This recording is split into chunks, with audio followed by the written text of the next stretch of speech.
Okay.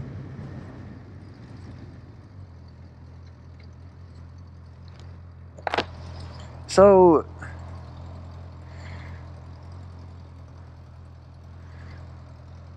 a lot of you by now know that there's been a Han Solo movie out.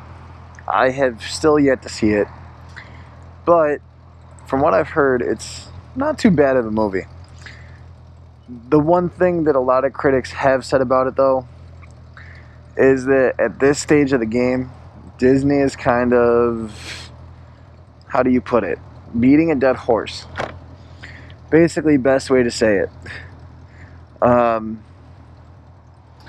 or as I saw a meme, milking it dry. Now, they're not the only ones that are doing this with franchises that have been going on for a little too long. And I'm a huge Star Wars fan, I love it. But I also feel that releasing a movie every single year is stupid. Marvel is able to do it because they have a gigantic studio with a ton of different producers and a ton of different people working on them. But the other people who have tried to get away with this are, for lack of a better term, Transformers.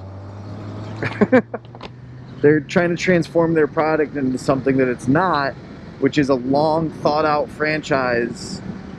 And yes, is Transformers a great series? Of course. I love the Transformers series. They've done okay with it. Every movie hasn't been a rock star movie. And we know this. This is not new news. But now with their announcing of a Bumblebee movie coming out, it's kind of like, why?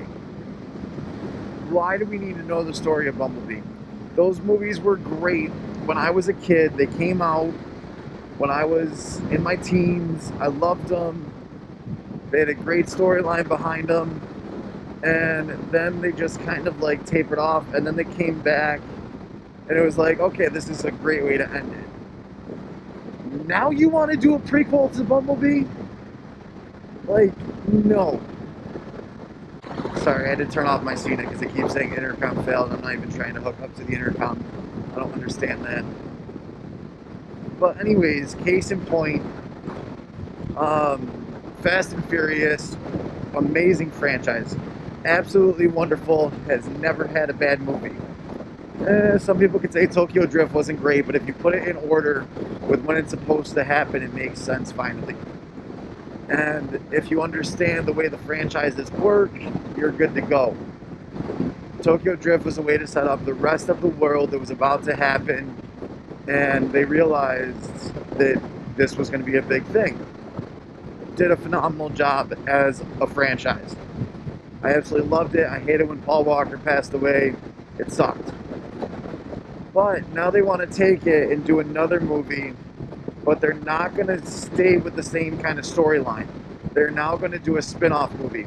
Spin-off movies never work. They just don't. Rogue One did phenomenal because it was the first Star Wars spin-off. It was amazing. We needed to know that story. We don't need to know Han Solo's story. We know that he made the Kessel Run in 9 parts or whatever. I don't know off the top of my head. He made the Kessel Run. He did a phenomenal job with it. Like, we know Han Solo. That's who he is. He's a phenomenal pilot. Didn't really want to be there, but kind of didn't have a choice at the same time. The Millennium Falcon isn't even his ship, which, if you've seen any of the other Star Wars movies, you already know. Hello. Basically, this was a way to reinvent Star Wars so that way they could do more with it. And I get that. You want to keep your product fresh. Totally understand that. But if it's not fresh with tomatoes, then it's not going to do well. And if it's coming out too quickly, it's not going to do well. You're trying to take too many movies, string them all together, and put the major ones 2 years apart and put the minor ones 2 years apart. Makes complete sense. Assassin's Creed did that wonderfully for a long time. But then they realized that, sometimes you can't always do that. It doesn't always work that way. And what ends up happening when you try to beat a dead horse is people stop watching. You end up killing the franchise quicker than you could have. It's one of the biggest reasons why Star Wars has done so well is because it's been so far apart.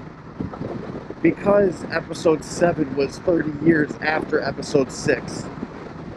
For that reason alone, you have a great product because now you've actually convinced people 30 years has passed in the galaxy and these characters are older and you're able to do something with them. Does it suck that your main characters died? Yeah, it does, but at the same time, you can figure it out as they did. Fast and Furious was able to figure it out. Star Wars was able to figure it out. Tron was able to figure it out.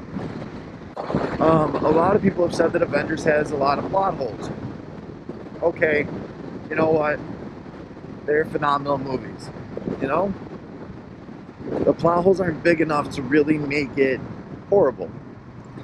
However, when you release a movie like, oh, I don't know, The Last Jedi, and you make basically 3 movies in one, try to fit into a 2.5 hour time span, it doesn't work. It doesn't. Too many movies too quickly about too many different things ends up killing a franchise. The one reason that Fast and Furious stayed so relevant is because they released a movie every other year or so. Some movies weren't released until 3 years later. And again, that was because you want the characters to age a little bit. It made sense for Tokyo Drift to happen because the characters in it are all different. You had one cameo from Vin Diesel, and you can make one character for a cameo look a little bit older than what he does. I mean, he's not going to age that much in the course of 8 years. But all I'm saying, Disney and Transformers and anyone else who wants to try to beat a dead horse, just stop. At this stage of the game, maybe it's time to just let the franchises die. Case in point is don't try to over milk something until the point where you just can't get milk anymore, because that's what's going to happen to Star Wars, that's what's going to happen to Transformers, that's what's going to happen to a lot of these franchises that they're just taking too much, they're not enough time with. DC's already kind of noticed that you can't just release a movie or 2 to 3 movies a year and not take some time off. You have to introduce characters. The reason why Marvel's done so well with this is because they're not releasing the same storyline over and over again. They have so much source content that Star Wars has too, don't get me wrong, they could do a lot with. They have so much source content that they've planned this out for years. This is years in the making. Star Wars, I feel like it's rushed. In all honesty, I feel like The Last Jedi was rushed. I think that they could have pushed that back a year and it would have been much better. I think that they could have gotten rid of a few of those scenes and it would have been much better. There was no reason to explain the slave trade. There was no reason for all that to happen with Finn. It wasn't necessary to be that much of a plot point. Because in the end, it didn't matter. It's that simple. In the end, what ended up happening was what ended up happening. And nothing that any of the characters did changed any of that.